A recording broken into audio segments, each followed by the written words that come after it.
ഇന്ന് തന്നെ ഡൗൺലോഡ് ചെയ്യൂ. കാണൂ നിങ്ങളുടെ ഫേവറേറ്റ് ഷോസ്. ഞാൻ മാഡത്തിന്റെ കീഴുദ്യോഗസ്ഥനായിരിക്കും, പക്ഷെ ഒരു ആരോപണം ഉന്നയിക്കുമ്പോൾ വ്യക്തമായ തെളിവോടായിരിക്കണം. അല്ലെങ്കിൽ അത് ബുദ്ധിമുട്ടുണ്ടാക്കും. നിങ്ങൾ ഉണ്ടാക്കുന്ന ബുദ്ധിമുട്ട് ഞാനങ്ങ് സഹിച്ചോളാം.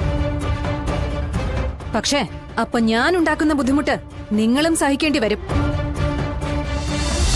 വീഞ്ഞായിരുന്നോ പാലായിരുന്നോ അതോ വെറും കഞ്ഞിവെള്ളമാണോ എന്നൊക്കെ അത് വെച്ചവർക്കല്ലേ അറിയാൻ പറ്റൂ.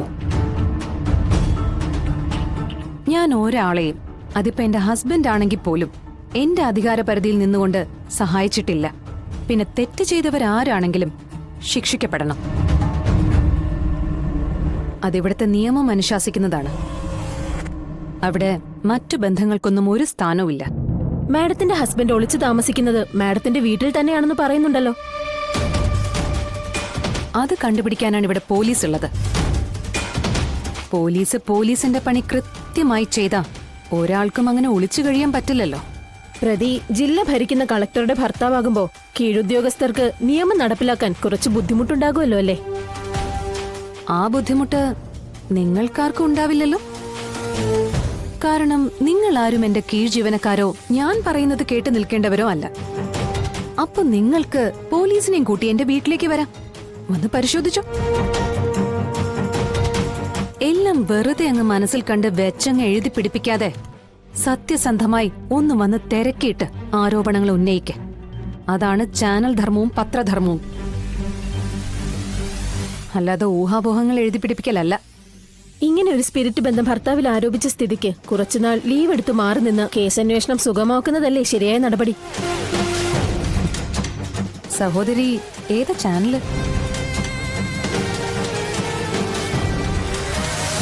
അത് പിന്നെ മനസ്സിലായി. പേരിന് വേണ്ടി തലമുണ്ടാക്കണ്ട. അനിയത്തെ പറഞ്ഞു വിട്ടവരോട് ചെന്ന് പറഞ്ഞേക്കെ ശാലിനി വിഷ്ണു തൽക്കാലം ഈ കസേരയിൽ നിന്ന് മാറി നിൽക്കാൻ ഉദ്ദേശിക്കുന്നില്ല എന്ന.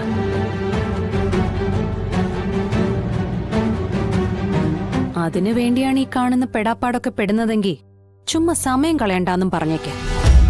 ഒന്നുമില്ലേലും IAS വരെ പോയതല്ലേ ഞാൻ. അതിന്റെ മഹത്വമെങ്കിലും ഞാൻ കാണിച്ചില്ലെങ്കിൽ പിന്നെ ഈ ഉറക്കൊളച്ച് പഠിച്ചതൊക്കെ വെറുതെ ആയി പോവില്ലേ?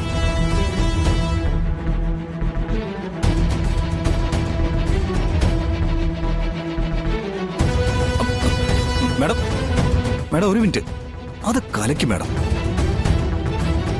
ഇവരെ പോലെയുള്ളവര് ഒരു മീഡിയയുടെയും സപ്പോർട്ടും ഇല്ലാതെയാ ഇങ്ങനെ ഓരോ ക്യാമറയും പൊക്കി പിടിച്ച് നടക്കുന്നത്. വിറ്റ്നസ് ചാനല് അങ്ങനെ ഒരു ചാനൽ കേട്ടിട്ട് പോലുമില്ല. മാഡത്തിനെയും മാഡത്തിന്റെ ഹസ്ബൻഡിനെയും മനഃപൂർവ്വം കരിവാരി തേക്കാൻ വേണ്ടി ആരൊക്കെയോ ചേർന്ന് കളിക്കുന്ന കളിയാണിത്. ഇത് കണ്ടൊന്നും മാഡം തളരരുത്. മാഡത്തിനൊപ്പം ആരും ഇല്ലെങ്കിലും ഞങ്ങൾ സഹപ്രവർത്തകരുണ്ട് മാഡം. മിസ്റ്റർ ജോൺ എബ്രഹാം, ഒരു 2 മിനിറ്റ് കഴിയുമ്പോൾ നിങ്ങൾ എന്റെ ക്യാബിനിലേക്ക് ഒന്ന് വരണം. Sharp 2 minutes.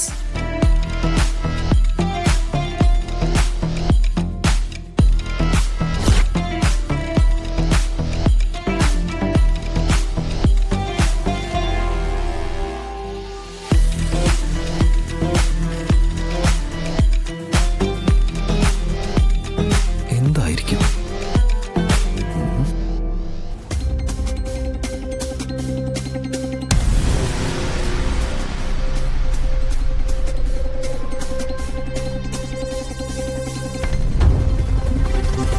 എത്ര കൊടുത്തു എല്ലാവർക്കും കൂടി? മാഡം എന്താ ഉദ്ദേശിക്കുന്നത്? ഞാൻ എന്താണ് ഉദ്ദേശിക്കുന്നതെന്ന് ജോണിന് നന്നായിട്ട് അറിയാം. ഈ ചൊട്ടയിലെ ശീലം ചുടല വരെയെന്ന് മലയാളത്തിലൊരു ചൊല്ലുണ്ട്. അതൊരിക്കലും മാറ്റാൻ പറ്റില്ലെന്നാണ് പറയുന്നത്. ചെറുപ്പത്തിൽ നമ്മൾ കാണിക്കുന്ന പല തറപരിപാടികളും എത്ര വലിയ പൊസിഷനിലെത്തിയാലും ചിലരിന്ന് അതങ്ങോട്ട് ഒഴിഞ്ഞു പോവില്ല. ഇവിടെ ഇപ്പൊ കണ്ടതും അത് തന്നെയാ. അല്ല, ജോൺ അഭിനയം പഠിച്ചിട്ടുണ്ടോ? ഇല്ല മാഡം. ചെറിയൊരു ഏകാംഗ നാടകത്തിലെങ്കിലും അഭിനയിച്ചിട്ടുണ്ടാവും. അല്ല, ഇല്ലെങ്കിൽ ഇത്ര തന്മയത്വത്തോടെ ഇങ്ങനെയൊന്നും അഭിനയിച്ച് ഫലിപ്പിക്കാനേ ആവില്ല. You are a very good actor. സിനിമയിലൊന്ന് ട്രൈ ചെയ്യ്, നല്ല ഭാവി ഉണ്ടാവും. മാഡം എന്നെ തെറ്റിദ്ധരിച്ചിരിക്കുക. ഒരു തെറ്റിദ്ധാരണയും ഇല്ല ജോൺ. പുറത്തു വെച്ചിരിക്കുന്ന ചിത്രങ്ങളും പോസ്റ്ററുകളും അടക്കം എന്നെ തേജോവധം ചെയ്യാനായി എത്തിയ ഈ ചാനൽ പ്രവർത്തകരടക്കം ജോൺ സംഘടിപ്പിച്ചതാണ്. മാഡം, കാര്യം ഞാൻ മാഡത്തിന് കീഴുദ്യോഗസ്ഥനായിരിക്കും. പക്ഷെ ഒരു ആരോപണം ഉന്നയിക്കുമ്പോൾ വ്യക്തമായ തെളിവോടായിരിക്കണം. അല്ലെങ്കിൽ അത് ബുദ്ധിമുട്ടുണ്ടാക്കും. നിങ്ങൾ ഉണ്ടാക്കുന്ന ബുദ്ധിമുട്ട് ഞാനങ്ങ് സഹിച്ചോളാം. പക്ഷേ അപ്പൊ ഞാൻ ഉണ്ടാക്കുന്ന ബുദ്ധിമുട്ട് നിങ്ങളും സഹിക്കേണ്ടി വരും. ആൾക്കൂട്ടത്തിൽ എന്റെ മുന്നിൽ നിന്ന ചാനൽ റിപ്പോർട്ടറിന്റെ നെയിം ബോർഡ് പേര് കാണാവുന്ന നിലയിലായിരുന്നില്ല. പക്ഷെ ജോണിനത് കൃത്യമായിട്ട് ഏത് ചാനലാണെന്ന് മനസ്സിലായി. കൃത്യമായി പറയുകയും ചെയ്തു, വിറ്റ്നസ് ചാനലിന്റെ റിപ്പോർട്ടറാണെന്ന്. ആ ചോദ്യം ചോദിക്കാനായി അങ്ങനെ ഒരു റിപ്പോർട്ടറിനെ ജോൺ തന്നെ സൃഷ്ടിച്ചുകൊണ്ടുവന്നതല്ലേ? ആർക്കു വേണ്ടി? ആര് പറഞ്ഞിട്ട്? എല്ലാത്തിനും ജോൺ എബ്രഹാമിന്റെ കയ്യിൽ ഉത്തരവുണ്ടെന്ന് എനിക്കറിയാം. പക്ഷേ ജോൺ പറയില്ല. കാരണം ജോൺ ദൈവത്തെ പോലെ ആരാധിക്കുന്ന ഒരാളാണ് ജോണിനെ കൊണ്ടിത് ചെയ്യിച്ചിരിക്കുന്നത്. അവർക്കെതിരെ ജോൺ ഒരു ചെറു വിരൽ പോലും അനക്കില്ലെന്നും അറിയാം.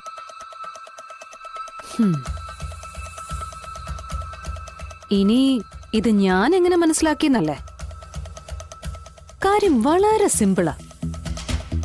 ഞാൻ പഠിച്ചതും എന്നെ ഇവിടെ ഇരുത്തുന്നതും 3 അക്ഷര IAS.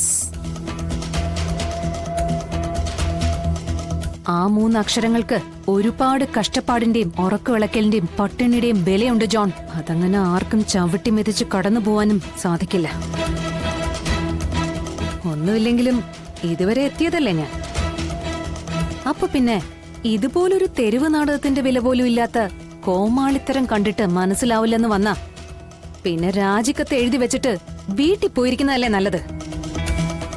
വാങ്ങിക്കുന്ന കാശിനോടും തിന്നുന്ന ചോറിനോടും കൂറുണ്ടെങ്കിൽ അന്തസ്സായിട്ട് ജോലി നോക്കി മുന്നോട്ട് പോവാൻ നോക്ക്.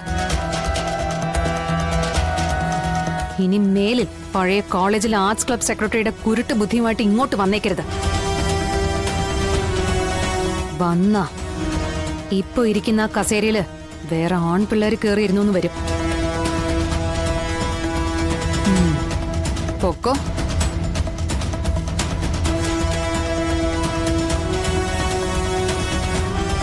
ആ പോക്കത്ര ശരിയായ പോക്കല്ലല്ലോ മാഡം. ചന്ദ്രബോസിന്റെയും സുസ്മിതയുടെയും ബലത്തിലായിരുന്നു ഈ കളി. ഇനി കുറച്ചു നാളത്തേക്കൊന്ന് അടങ്ങി നിൽക്കും. ഇല്ലെങ്കിൽ വേറെ വഴി നോക്കാം. ബെൽറ്റിട്ട വടത്തില് നായ നിന്നില്ലെങ്കിൽ പിന്നെ ചങ്ങലപ്പൂട്ടിടാതെ മാർഗമില്ലല്ലോ. ശത്രുക്കൾ ജയിച്ച് മുന്നേറുകയാണു. വിഷ്ണുവേട്ടനെ ബലിയാടാക്കിയതും എന്നെ തളർത്താൻ വേണ്ടി തന്നെയാ. ഇവൻ ഹംസവാ. ഇപ്പൊ ദൂതുവായിട്ട് ചെല്ലും. അറിയട്ടെ, ഇതുകൊണ്ടൊന്നും ശാലിനിയെ തളർത്താനാവില്ലെന്ന് എല്ലാവരും അറിയട്ടെ.